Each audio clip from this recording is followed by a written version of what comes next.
So hello guys, nandito tayo ngayon sa ating munting tindahan. So ang vlog ko ngayon, a day in my munting tindahan. Yeah. So ang time ngayon is was the ba 3:36. Ay. So yan. So walang customer ngayon, wala tayong magawa. So ito palang bent.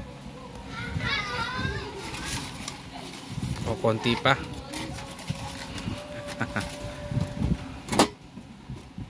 Konti pa. 3:30. So pag mga gantong oras talaga nakakaantok. Kung wala kang internet, wala kang wifi, bored na bored ka talaga. Kaya lang hindi naman parati laging kailangan naka wifi ka. So ayan nga pala yung mga stock ko.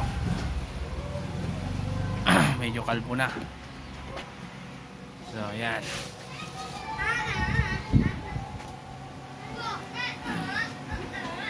Medyo kalbo na. So ayan mga guys,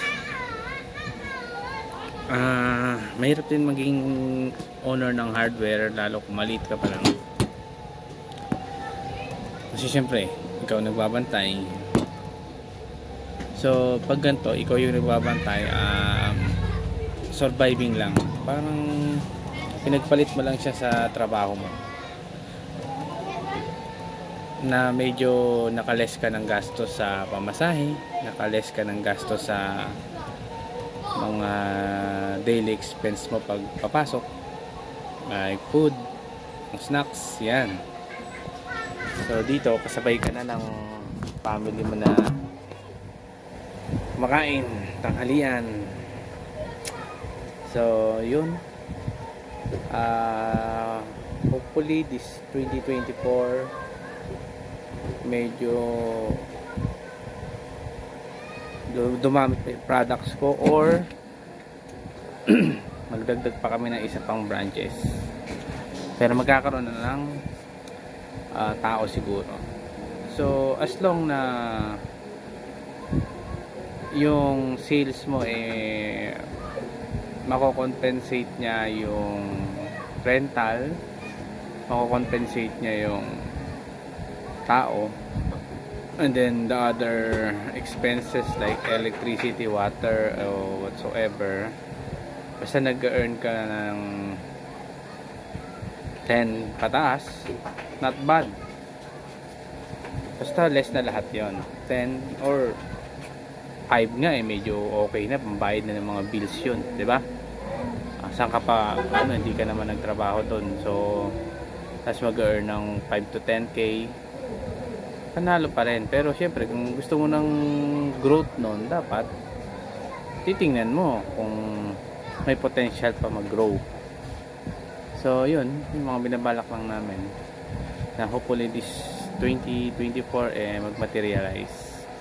Mas maganda yung meron kang ini-aim na target para mapunan yung mga expenses mo sa bahay, daily expenses natin yan syempre.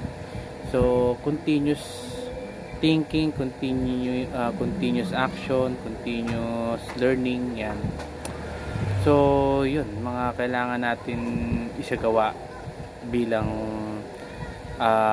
padre di pamilya. Kailangan ikaw yung nag-iisip ng mga ganyang mga bagay-bagay para sa pamilya.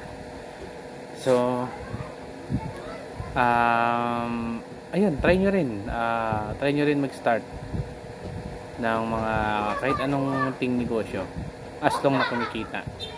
And then syempre first, kayo muna magtatrabaho. Pag eventually, pag medyo nagra-run na ng maganda, mararamdaman mo na may resulta. Pero kung isang taon natapos walang resulta, that's not the right business for you. Wag kang sumuko, pero mag-ship ka ng iba pang product, ganun. So trial and error lang naman yun. Pag failed ka today, Hindi naman bukas failed ka ulit.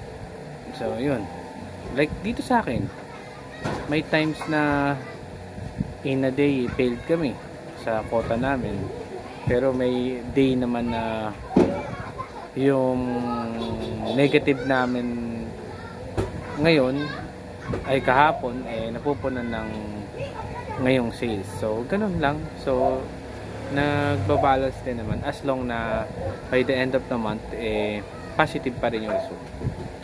Wag negative. Kung negative ka ngayong month, siguro next month positive ka na. Pero kung 1 year ka ng negative, pitawan mo na.